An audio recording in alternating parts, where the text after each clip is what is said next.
What's going on, guys, and welcome back to Footy with an Edge. A lot of European clubs have been monitoring Victor Osimhen's performance this season with the goal of approaching Napoli for a permanent transfer this summer. And since Osimhen has openly stated his desire to play in the Premier League, it stands to reason that we analyze how he fits into the systems of the Premier League clubs that could potentially get him. Now, I've already analyzed Osimhen to United, so check that out if you haven't already, link in the description below. But today we're going to look at the stats and tactics behind Victor Osimhen to determine if he's a good fit for Graham Potter's system at Chelsea. So this is going to be a three-part video where we start by briefly analyzing how Spalletti is using Osimhen at Napoli, because I've already done that in depth in the Osimhen to Man United video. Then we'll talk about Graham Potter's preferred system at Chelsea and the type of striker that they're missing. And finally, we'll determine as objectively as possible if Victor Osimhen is the right fit for Chelsea next season. As always, don't forget to drop a like on the video, and if you're new to the channel, consider subscribing to never miss out on content just like this. Now, Chelsea fans that are watching may already know that Napoli are a good team this season, as they're 19 points clear of second place in Serie A, and it's only a matter of time before they win the Scudetto. But did you know that Napoli have an 83% win rate in all competitions this season? Out of the 36 games they've played, they have 30 wins, 2 draws, and 4 losses. They've scored 91 goals in all competitions, which is 2.5 goals per 90, and conceded just 24, which is 0.7 per 90. They're overperforming expected goals against, which tells you that their defensive structure gives opponents almost no time and space on the ball, and they're overperforming their XG4, which more importantly tells you that their forwards are great at taking most of the chances that they get. And Spalletti and his coaching staff deserve massive credit for Napoli's performance this season, because across the board, every player seems to have improved despite losing big names in the summer. And the proof really is in the pudding, because their squad value has gone from about 477 million euros to 629 million euros, which represents a 31% increase in just one season. So let's dive straight into Spalletti's preferred tactics and formations to see how he's getting the best out of Victor Osimhen. Now we're going to look at Napoli's playstyle from their recent 4-0 demolishing of Torino away from home, as Osimhen was man of the match in that game with 2 goals, so we have plenty of tactics and footage to analyze. Now, Spalletti's preferred starting formation is the 4-3-3, which he's used for more than 90% of games this season, and he likes to play a fluid 2-3-2-3 in possession that looks like this. In this shape, you have Osimhen pinned up top against the opposing center backs, with Kvaratskhelia and Politano next to him out wide. Now, I know Lozano started against Torino, but Politano is their starting right winger, and it makes more sense for us to analyze their best 11 instead of looking at rotation players. That's also why I have Mario Rui here instead of Oliveira, who started at left back against Torino. Then you have Zielinski and Anguissa in the inside spaces behind them, who play as 8s or 10s depending on the opposition they're facing and the amount of possession that they have. And behind them in midfield, you have Lobotka sitting as the lone CDM next to the fullbacks in Di Lorenzo and Rui,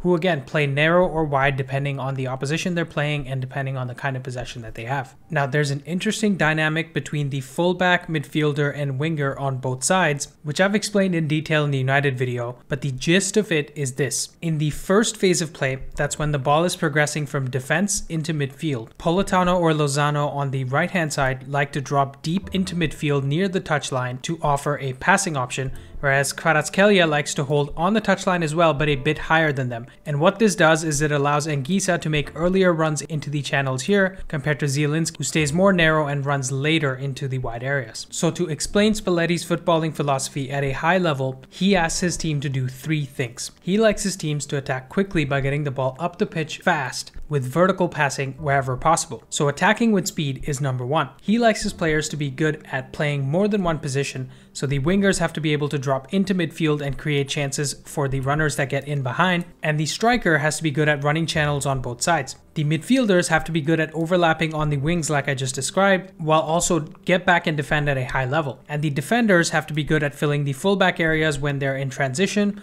or in defensive midfield, depending on what the situation asks for. So positional fluidity is very important to him, and it's number 2. Number 3, he expects his players to be hungry to win the ball back out of possession, often engaging in a man-to-man press against the opposition's defense and midfield. And as the focal point of this Napoli side, Victor Osimhen is crucial to executing many aspects of Spalletti's tactics that we've just described. And we have some clips here to show you just that. We're going to kick things off by looking at Osimhen's pressing abilities. We start with a Torino player picking up the ball in midfield and and we see Anguissa starting to press right away while Lozano is ready to do the same thing depending on where the ball goes. As Torino pass it backwards, look at how all Napoli players are either directly or indirectly marking a Torino player off the ball. As the ball goes backwards again, Osimhen starts to actively press his defender, which forces the ball all the way back to the goalkeeper. And again, this is a very coordinated press from Napoli that doesn't happen without Osimhen working hard. Now, as the ball's going backwards, Osimhen continues his press towards the goalkeeper, who's forced to boot it long towards the left back. And some of you may wonder, why do strikers in these positions press the goalkeeper if they're never going to win the ball? Well, it's for two main reasons. One, they want to hurry the keeper in the hopes that they take a poor first touch or play a bad pass so they can pounce on that mistake. And two, which probably happens more often, they want to force the keeper to kick it long, which is a harder pass to execute, which means either it can go wrong or it gives Napoli an opportunity to win the aerial duel somewhere in midfield. So if Osimhen doesn't press the keeper here, the keeper can just easily play the ball out to one of these three defenders, and it gives Torino a chance to build out a more controlled attack from the back. And this type of work that Osimhen does off the ball can't be appreciated enough because he influences the game without having lots of passes or touches. Next, we're going to look at Osimhen's movement off the ball to see the types of runs that he makes when Napoli have possession. We start with the left back Oliveira receiving the ball in tons of space, with Zielinski playing narrow in midfield and ready to make a run in behind this way. As we play along, we see Kvaratskhelia dropping deep here to provide the support to the left back in this area, meaning there's a lot of space in the area that he's just vacated over here. As we play further, you can see the type of run that Osimhen is making from in to out to try to get to the ball. He doesn't actually end up getting the ball here, but he's great at making these types of diagonal runs over and over in the game. And as a United fan, this type of run reminds me of the runs that Rashford makes when he plays through the middle, which is one of the reasons I said we shouldn't get him. We already have two strikers that kind of play like this. Next, we're going to see Osimhen's positioning when Napoli are building out the play in possession, and we start with the ball here going from Lobotka into Kim Min-jae, and we have Osimhen on the top of the screen here. Pay close attention to his movements while the ball moves around. As Kim plays the ball out to the left back, Osimhen is pretty much still in the same position that we see here. Someone like Harry Kane or Rashford or even Kai Havertz when he plays as the 9 would probably be somewhere in this area so that they can give the left back an extra passing option, but Osimhen is not. He decides to stay up top. As we play it further, we see this triangle between Oliveira, Zielinski, and Kvaratskhelia develop, but Osimhen is still holding up top. Now you might say, isn't it better for him to be playing more in this area here so that they have another triangle to play through Torino? That will be true of a false 9 like Firmino or any forward that Pep uses other than Haaland that plays in that false 9 role. But Osimhen playing up here also has a benefit. It forces the Torino backline to stay over here instead of further up in this area, which means the Torino team structure is less compact just because Osimhen's holding this spot over here. So by not getting involved, Osimhen's actually creating space for Napoli in midfield that these players can actually exploit. Now, I'm not going to show you his goals against Torino because they were both just great headers and there wasn't that much I could analyze from a tactical perspective, but the bottom line on Osimhen is that he is a world-class penalty box striker who, with the right service, can use his strength and aerial abilities to score lots of goals. You'll rarely see him dropping deep into these areas to get involved in the build-up play. Instead, he holds his position to create space for his teammates and makes lots of diagonal runs in behind in the hope that one of his teammates find him. Now that we have a great understanding of Spalletti's system and the type of striker that Osimhen is, let's take a quick look at Potter's system so we can determine if Osimhen is the right fit for Chelsea. Now, I did a video analyzing Potter's preferred formations and playstyle at the start of February when Chelsea had just signed Enzo Fernandez because I wanted to see how Enzo would fit into this team. And in that video, we discussed how in the 21-22 season, Potter played 13 different formations in the 38 league games that he managed Brighton, which meant that he was willing to tinker with his formations, lineups, and playstyles from game to game as long as it gave him a tactical advantage over his opponent. And at Brighton, his preferred formation was the 3-4-2-1 that you see here, which he's now managed to find some success with at Chelsea, so that's the formation we'll look at for this video. Starting in a 3-4-2-1, Chelsea play a 3-2-2-3 in possession that looks like this. In this shape, you have the striker playing through the middle with the wingbacks playing really high on the touchline, providing the width. Then you have the two 10s playing narrow in the inside spaces we see here, with the two central midfielders acting mostly as deep-lying playmakers who occasionally get forward if and when the opportunity presents itself. Then the back three provide some additional positional fluidity in possession, as the left and right center backs are asked to get forward at times to double up as wing wingbacks to put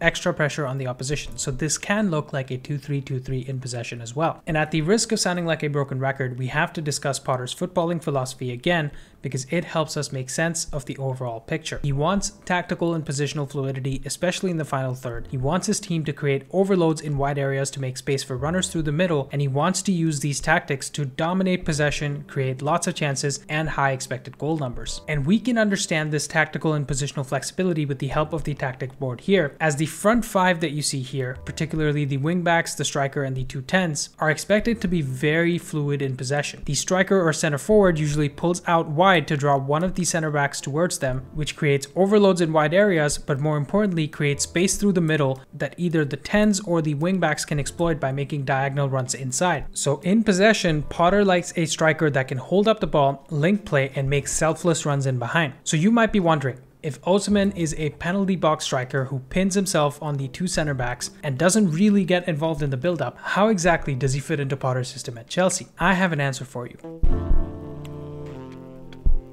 So if Osimhen plays in this side as the number 9, he will continue to pin the center backs in position like he does at Napoli, and this will create more separation between the defense and midfield, just like we saw in the third clip from the game against Torino. So this means more space in the middle for the midfielders to operate in and more space out wide for the wingbacks to operate in as well, so that they can progress the ball up the pitch and get Osimhen involved in the final third, where the 10s can make runs in between the center back and the fullback to get in behind. And if the opposition defense for some reason decides to stop marking Osimhen to pick up one of the 10s instead, he's more than adept at making the diagonal runs himself to get in between the center backs and fullbacks himself. So while we can expect Osimhen to play the number 9 role like Joao Felix, who can drop deep into central areas to link up play and engage in one-on-one dribbles, we can expect Osimhen to offer a focal point through the middle who can hold up the ball and run in behind in the channels. But to fully understand if Osimhen is the right fit for Chelsea, we have to look at the pieces around him, because he's a striker that needs service from other players, and without it, he won't look as good as he does in this Napoli side. And to do this, we're going to compare stats between the 5 Napoli players that play behind Osimhen now and the 5 Chelsea players that will most likely play behind Osimhen at Chelsea. So our focus will be on the following 4 stats per 90 minutes. The first is shot creating actions, which are the passes, dribbles, or fouls that lead to a shot. The second is goal creating actions, which are the passes, dribbles, or fouls that lead to a goal. And lastly, we're going to look at crosses and corners per 90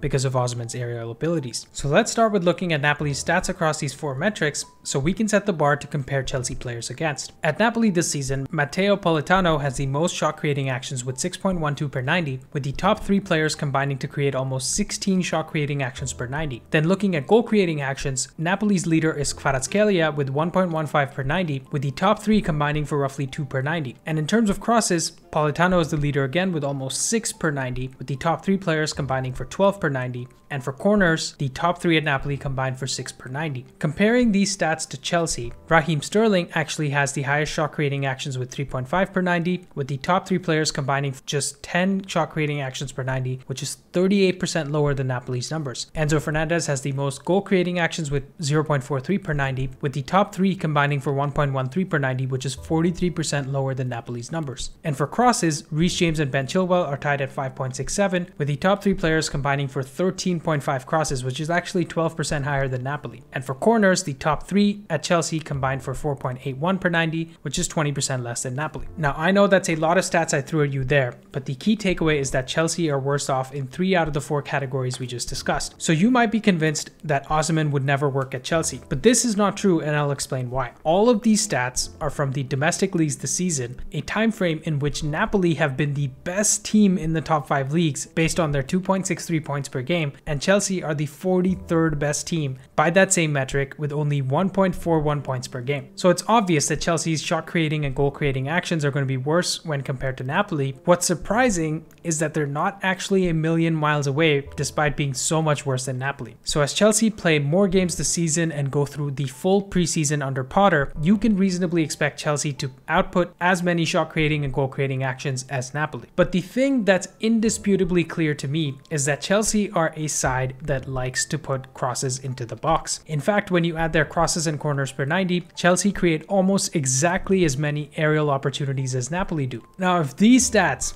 don't convince you that Osimhen would thrive at Chelsea, I don't think anything will.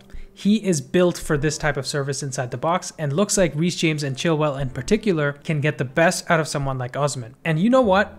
I've always felt like Chelsea need a bit of a selfish striker up top, because since Diego Costa, you guys have played with more technical players up top who are perhaps looking to pass first instead of shooting first. And Victor Osimhen fits this profile perfectly. And these stats back this up too. He's taking 4.68 shots per 90 at Napoli, with the Napoli front six taking a combined 14 shots per 90. And the highest shot taker at Chelsea is Kai Havertz at 2.37 per 90, which is about half that of Osimhen. In fact, Havertz and Sterling combined take fewer shots than Osimhen does. So with Osimhen in the side, Chelsea will definitely have a striker that's goal hungry more than anyone else in this forward line currently. Now, it's definitely not all sunshine and rainbows, because I have several concerns around this signing. Number one, Napoli are going to want 150 million or more from Chelsea, and I'm not sure they have that kind of dough just laying around after the 2 windows that we've just seen. Number two, Chelsea already have an incredibly bloated squad, as we discussed in my previous Chelsea video, with 12 forwards to choose from next season. And number three,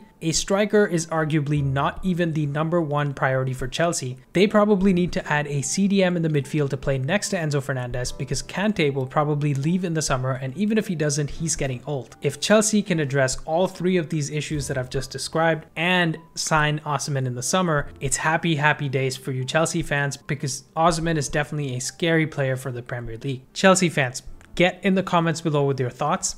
Thank you guys for watching. Like and subscribe if you enjoyed, and I'll see you next time.